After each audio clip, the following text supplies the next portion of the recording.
अंतिम सप्ताह में है। 2022 बस आने ही वाला है। आप सभी 2022 के स्वागत की तैयारी में जुटे हैं, लेकिन उत्साह और उमंग के साथ ही ये समय सचेत रहने का भी है।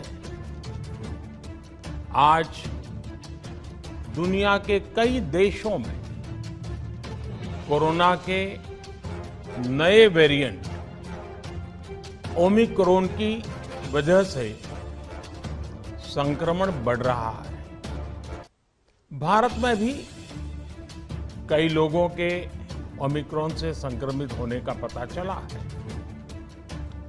मैं आप सभी से आग्रह करूंगा कि पैनिक न करें।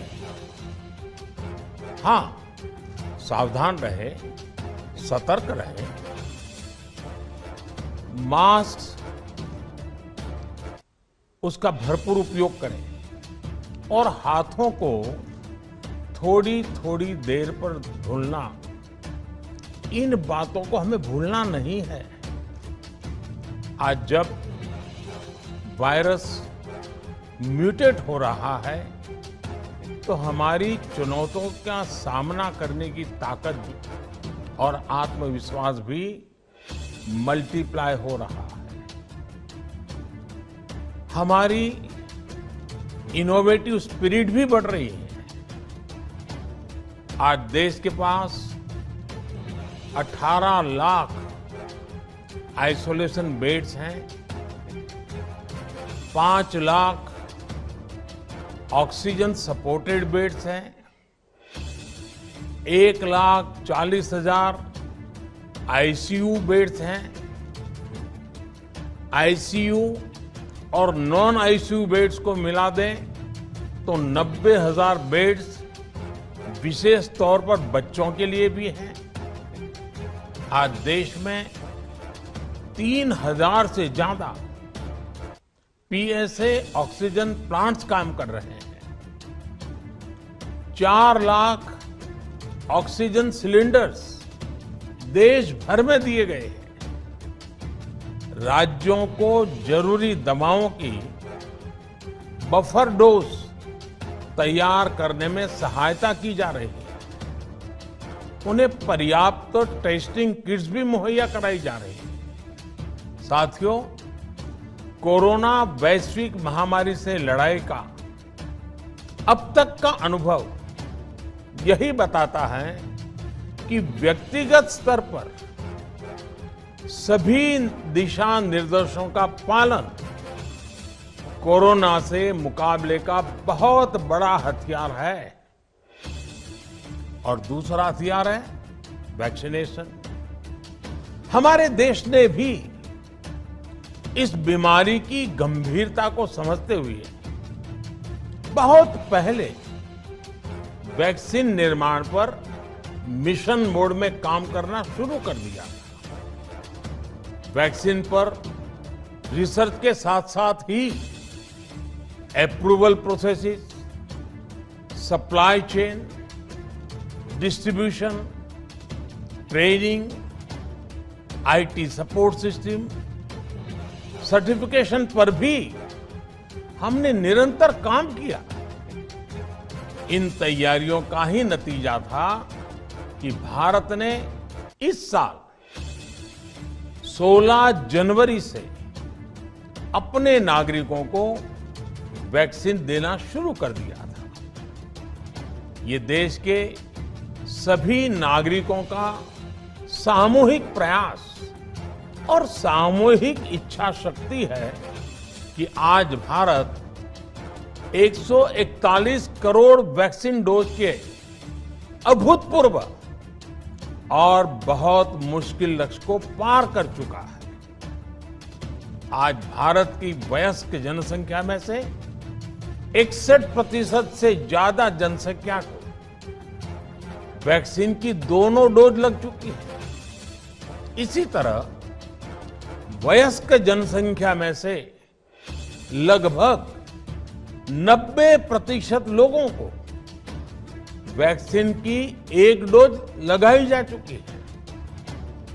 आज हर भारतवासी इस बात पर गर्व करेगा कि हमने दुनिया का सबसे बड़ा, सबसे विस्तारित और कठिन भौगोलिक स्थितियों के बीच इतना सुरक्षित वैक्सीनेशन अभियान चलाया। कई राज्य और विशेष तौर से टूरिज्म की दृष्टि से महत्वपूर्ण राज्य जैसे गोवा, उत्तराखंड, हिमाचल जैसे राज्यों ने 100% सिंगल डोज वैक्सीनेशन का लक्ष्य हासिल कर लिया है। आज देश के दूर सुदूर गांवों में जब 100% वैक्सीनेशन की खबरें आती हैं तो मन को संतोष होता है। यह प्रमाण है हमारे हेल्थ सिस्टम की मजबूती का, हमारी टीम डिलीवरी का, हमारे हेल्थ केयर वर्कर्स के डेडिकेशन और कमिटमेंट का, और देश के सामान्य मानवी के अनुशासन और विज्ञान में उनके विश्वास का। हमारे देश में जल्दी ही नेजल वैक्सीन और दुनिया की पहली डीएनए वैक्सीन भी शुरू होगी।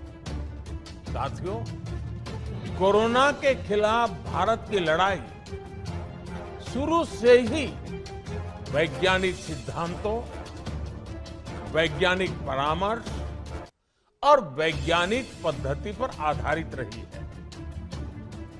पिछले 11 महीने से देश में वैक्सीनेशन अभियान चल रहा है। देशवासी इसके लाभ भी महसूस कर रहे हैं। उनकी रोजमर्रा की जिंदगी सामान्य हो रही है। आर्थिक गतिविधियां भी दुनिया के कई देशों की तुलना में उत्साहजनक रही हैं। लेकिन साथियों, हम सभी जानते हैं कि कोरोना अभी गया नहीं है। ऐसे में सतर्कता बहुत जरूरी है।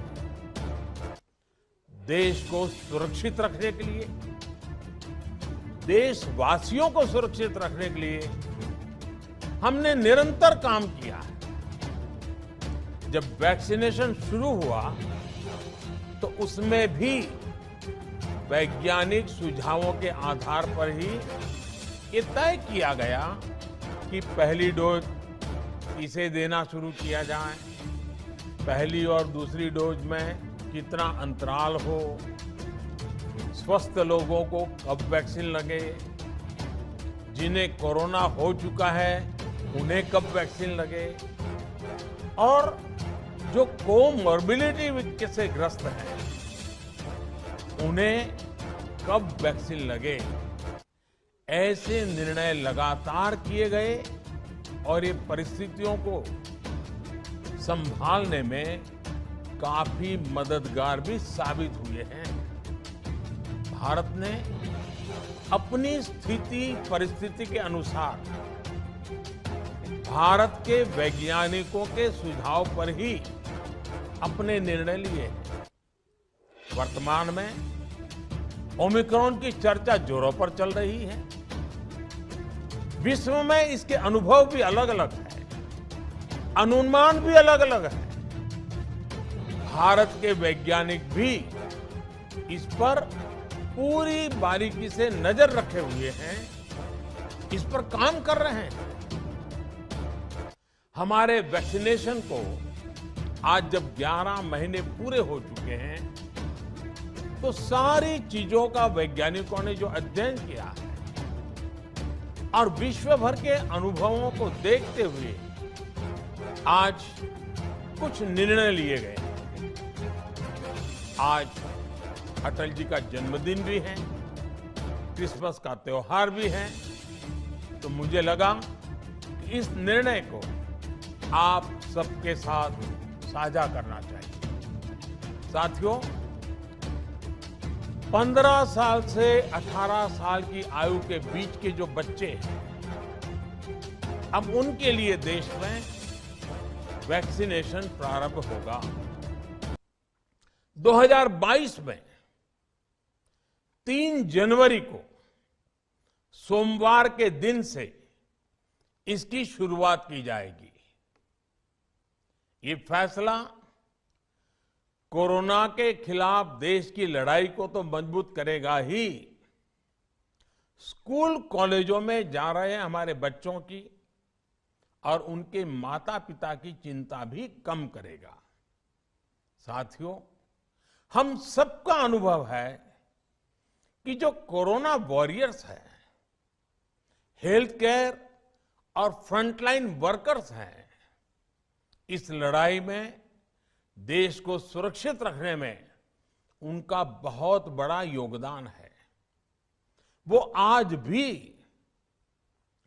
कोरोना के मरीजों की सेवा में अपना बहुत समय बिताते हैं। इसलिए प्रिकॉशन की दृष्टि से सरकार ने निर्णय लिया है कि हेल्थ केयर और फ्रंटलाइन वर्कर्स को वैक्सीन की प्रिकॉशन डोज भी प्रारंभ की जाए। इसकी शुरुआत 2022 में 10 जनवरी सोमवार के दिन से की जाएगी। साथियों, कोरोना वैक्सीन का अब तक का ये भी अनुभव है कि जो अधिक आयु वाले हैं और पहले से ही किसी न किसी गंभीर बीमारी से पीड़ित है, उन्हें प्रिकॉशन लेना सलाह योग्य है। इसको ध्यान में रखते हुए 60 वर्ष से ऊपर की आयु के कोमॉर्बिडिटी वाले नागरिकों को उनके डॉक्टर की सलाह पर वैक्सीन की प्रिकॉशन डोज का विकल्प उनके लिए उपलब्ध होगा। ये भी 10 जनवरी से प्रारंभ होगा। साथियों, मेरा एक आग्रह है कि अफवाह, भ्रम और डर पैदा करने के जो प्रयास चल रहे हैं, उनसे बचना चाहिए। हम सभी देशवासियों ने मिलकर अब तक दुनिया का सबसे बड़ा वैक्सीनेशन अभियान चलाया है। आने वाले समय में हमें इसको और गति देनी है और विस्तार देना है। हम सभी के प्रयास ही कोरोना के खिलाफ इस लड़ाई में देश को मजबूत करेंगे। आप सबका बहुत बहुत धन्यवाद।